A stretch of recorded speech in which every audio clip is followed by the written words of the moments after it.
Mike Nelson co-founded Really Good Emails, the weirdly popular platform that was acquired and merged with Beefree last year.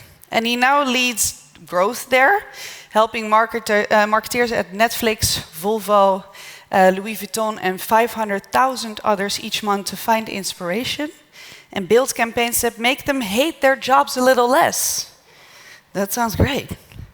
Before becoming a sellout, Mike was head of digital at Lonely Planet, an adjunct marketing professor, and a VP of growth at VTEX during its IPO. Odds are you never heard of him until now. Unless, of course, you've been roped into one of his secret offsites, or you quietly identify as part of the cult that he'll be talking about today. This is his bio, and I loved it. I think it was the best one so far. So he's going to tell us why he thinks he's a sellout. I hope as well. Mike, we got to know. And his talk is about the GTM shortcuts we didn't see coming. Please welcome Mike. Thank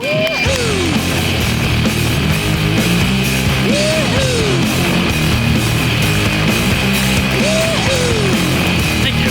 Good song choice. Thank you. I feel like there's like you should bequeath this to me. Like or a little something. gift I'm giving. Yeah, thanks. Take it away. Appreciate it. So that was song number 2 by Blur. Does anyone else know another song by Blur? No, that's sad, right? We're not going to talk about that today. I just thought that was a kind of fun fact, that they were really popular and then they weren't. And hopefully you become popular and long-lasting and people find multiple hits that you have today. So the clock is ticking, and when Daniel talked to me about coming to speak, he really wanted to know what's my story and why were we acquired by Beefree. And so we started talking, and he's like, oh, that's something that I don't think anyone's ever talked about on stage before. And I was like, I don't think I've ever talked about it on stage before. And so we're gonna talk about how we got there and why we got acquired, and 4 things that you can pick up along the way and do yourself. So if you're in go-to-market strategy or in growth, how many people marketing growth in this room? I'm guessing that's why you came here to this thing, of course. These are things that I have done in the last 15 years in SaaS that are probably pretty typical that you have checked off at some point. What I love is like this first one where the sales reps have the term army. Like they're conquering, where the other ones are like channel integration. That's so boring. But like a sales rep's like, I'm gonna conquer this sucker, yeah. So these are typical things that you'll probably do. I've done all these things the last 15 years. Startups with a company that was backed by SoftBank and Tiger Global. So I've had the spectrum of no money to like $100 million in the bank that they just want us to burn for no reason. And so we tried a lot of things over the years to build that growth, build traffic, build users. You'll see here's some of the companies I've worked with, either worked for or consulted on. And they all have something in common where all these were having over 1 million uniques a month. And at some point over the last year, where they were really determined and reliant on SEO, they've lost their edge. So these are 3 really big companies that you would probably recognize their names of. First one is down 600% from their Google SEO traffic. Second one is down 11%, which is like, that's not bad considering the state of things. And the third is down 257%. This is just about 16 months. In 16 months, this is how much they were all doing that go-to-market strategies of paid acquisition and SEO and events, and it was all working until they became too reliant on Google, and then Google pulled the rug, and now their traffic's way down. So I loved all those things, but that's not what we're gonna talk about today. These are not the things that are gonna lead to why we were acquired and why we built such a large community at Really Good Emails of 400,000 registered users, 250,000 people read my newsletter, and so we're gonna talk about how we got there. But first, a story. That's my daughter walking out the door, our front door right there. As you can tell, I'm a proud dad, but the story I want to tell is how she went missing. She walked out without her phone or her watch, and she was gone. We checked all the neighbors' houses, we called her friends' houses, and when you're a parent, upcoming parent, this is one of the most terrifying things you'll probably ever go through, not knowing where your child is or if they're safe. And so my wife and I, once we figured out that she had not come home after going to what we thought was our neighbor's house to drop something off, we started knocking on doors, right? And within, the first 3 or 4 doors, we had our neighbors out knocking doors for us. They were launching drones in the air. They were forming groups to go look in the woods behind our house. We've got about 10, 15 acres of woods behind our house. They were going on the streets, stopping people to see if they'd seen my daughter. That is what a community does. They get into action and they make things happen more than you can do yourself. Now, luckily, she was found. She was fine. She ended up going to a little girl's house that we had no idea that she even knew, went upstairs and was playing for 2.5 hours with dolls. So that's not the story today. The story that I want to prove is when you have a community and you have people that you've built trust with, that those people will do certain things for you because they care about you.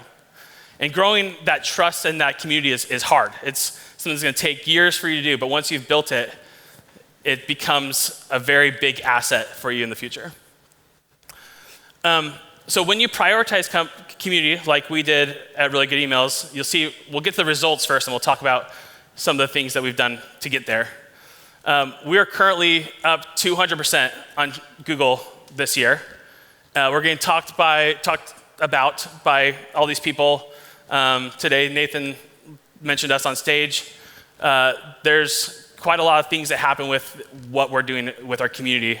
We're not SEO driven. We're not doing pay-per-click. Most of this traffic is brand keywords. People are finding us. They're talking about us. They're searching for us. Now, Really Good Emails is not the most original name. You could say that when they search for really good emails, they could be searching for just great emails, right? But we've done a lot to build up that community in that time. So here's a quick background. You think like, well, if you're getting 1 million+ visitors to your site, 400,000 uniques a month, well, you must have a big team. And actually, we built it with 4 guys who worked barely on this thing, maybe 2 to 3 hours a week. But the big thing that we did was that we were super intentional about how we did it and the time we spent and what we did to do the reach out. So if you're thinking, I need a big budget, I need a big team to build a community, you don't. We didn't have any money. We were scrappy, and it eventually led to why we were purchased for millions of dollars. So today you're going to learn 4 things. Like I said, we're going to have the topics. I'm going to give you some examples. I'll give you hopefully an idea that you can take home with you and try on your team. So the first example here is a place, building a place, a destination. So when I worked at Lonely Planet, there's this lore of this tree in Namibia where travelers would stick guides and reviews and warnings on. So when a backpacker would come through, they'd look and say like, oh, this is a place I should eat, or this is where I should stay the night. And the founders of Lonely Planet took the idea and they adopted that thorn tree, and they created a community out of it, launched a website in 1992 called Thorn Tree, and it was a forum that you could search by location, by topic, and it was full of just passionate travelers. These people were asking great questions, and it became a treasure trove of data. And the communities, when you have people coming to a destination to read and to make comments, that's already a good thing that you're supposed to be doing. But where the data comes in is fodder. It's like the best thing you can get. So today, you might be using Reddit or Quora. Those are all free things. You might have your own niche community with your own forums. And you should be digging into those forums and finding the questions that you can ask to build more assets, articles, videos, whatever. So big thing here is you want to find things that are free, that are resource heavy, and most importantly, feel authentic. If you're going to go sell, who's on Reddit? I guess there's a lot of you on Reddit. How many of you have seen somebody come into a thread with just hawking their services? Do those people stay around long? No, they're like booted out immediately, right? Because they're not authentic. Nobody cares that they're there. They're not part of the community. They're not part of us. We want people that are part of us and that talk like us and say the same jokes and get our memes. So you have to really understand how to be authentic. So for really good emails, what we built was essentially, and Nathan kind of gave away a template catalog, but we do it by gathering emails by probably some of you in this room and highlight the best on the web that come into our inbox. And with that, individuals can submit their own work, and by submitting, then they get recognition. And by getting recognition, they want to share that recognition. So it becomes this loop where people are coming in and doing things on the destination that we've built, and creating more comments and adding to the collection and the category. And we're not the first to do this. You have Miro and Figma and all these other companies have done this as well, Lovable. The biggest thing, though, I want to point to is we have a search bar up there for people to search for what they're looking for. And if they can't find it, that's where the 4 of us founders would go and reach out to individuals in that industry or look through our emails to elevate that kind of content to our community. So the idea I want you to do today is I want you to take a look at your site, your bigger site, and I want you to audit to see where are you providing value. And if it looks like a massive pitch deck, then I want you to think, okay, what's something I can provide for free? And this is not a free trial. This is not like I'm going to provide an article from my CEO who talks about the benefits of my product. This is something that's actually valuable that you've probably put money into, that they get a lot of runway with, that outside of your product in some way. So just think of what's the one thing that I can do? Is there a destination that I can put in my nav that points people to a research paper or to a community or to an event that's free in their neighborhood? Things like that will drive that further. Just free stuff. All right, the next topic is trust is greater than trumpets. And I learned this the hard way when I was at VTEX. This was our IPO announcement in Times Square. And you can tell that we're really proving what we do there. I don't know if you know what VTEX is, but you definitely won't know what VTEX is from this billboard. This is sadly probably the worst billboard I've ever created in my entire life. But at the time, I was not in charge of advertising, but they put it on my plate. And I was like, what do you want me to put? And the CEO was like, my logo and these 3 words. And I said, that's going to cost us $1 million. He's like, great, I'm going to burn it. So he did that. And it was memorable for him because we had this Times Square moment, and he talks to all of his friends about it. If you're walking down Times Squares in New York while this was going on, I doubt you would have looked at this twice. If you did, you probably wouldn't even look this up, right? It had no impact, but it was all these like feely, like internal, oh, look at us, look what we can do. On the other hand, you have this one-to-one relationship. So you have broad advertising, which can be good to its own extent, but when you're connecting with individuals, it's much more memorable and much easier to get to the heart of why you are connected and what you can serve and what you can do together. There are tons of AI companies out there now who are scraping LinkedIn and saying, hey, I can do this outreach for you, and it'll look like it's coming from a human. Honestly, I've been doing this for a long time, and I've been hitting up by all these AI agents, I think are AI agents, over the last 6 months. I've responded to maybe 1. And my response rate to these is about 80%. So when you're taking time to learn about the individual, where they live, what school they went to, maybe look through some posts that they've done, and we'll talk about this in a second. But that one-to-one relationship really bonds and makes that community stronger and makes you feel like you're part of something that will help them in the future. So you can always get attention, but trust is something that compounds and I'll talk about the compounding in a second. So one of these things we do, oh man, I'm way slower than I thought I was gonna be today. Sorry, I'll go fast. So we reach out to individuals at these companies, and I'll do this on LinkedIn, I'll do direct email, I'll look through my subscriber list and say who's joined our newsletter list in the last week, and I'll pull 10 to 20 out. Because again, I'm doing this individually, one-to-one, I'm researching who they are, I'm asking where they went to school, all that kind of stuff. And I'll say, hey, thanks for coming. I appreciate you reaching out. Tell a friend, tell somebody, your colleague about us, tell an ex-coworker, an ex-lover, I don't care who you're talking to. And within a month, we see those numbers grow at the same company. And today I pulled the numbers for some of these companies, and we have over 50 that came from that one individual reach out. Sometimes it works, sometimes it doesn't. You see PwC has actually less people. They don't like me, I guess, anymore. That's cool. They didn't find value. But out of 3 people, having 50 more people in our community is an awesome thing. It's super easy. You just go pick 5 people from your list, your newsletter list, whatever it is, reach out to them, and just look through some of their LinkedIn posts. But don't do it like a weird, creepy way. Don't be like, hey, I saw that you're at this place, and I love the dress you're wearing. Like that, don't do that. But unless you really do like the dress. All right, the next one is, does anyone know Barney the parrot? Please, this is the best story ever. Okay, so Barney was dropped off at a wildlife refuge, not because he was an awesome parrot, but because he liked to swear. And he liked to say words like fuck and wanker and other things that would make my mom blush, especially if she watches this. She will not appreciate that I just said those words on stage.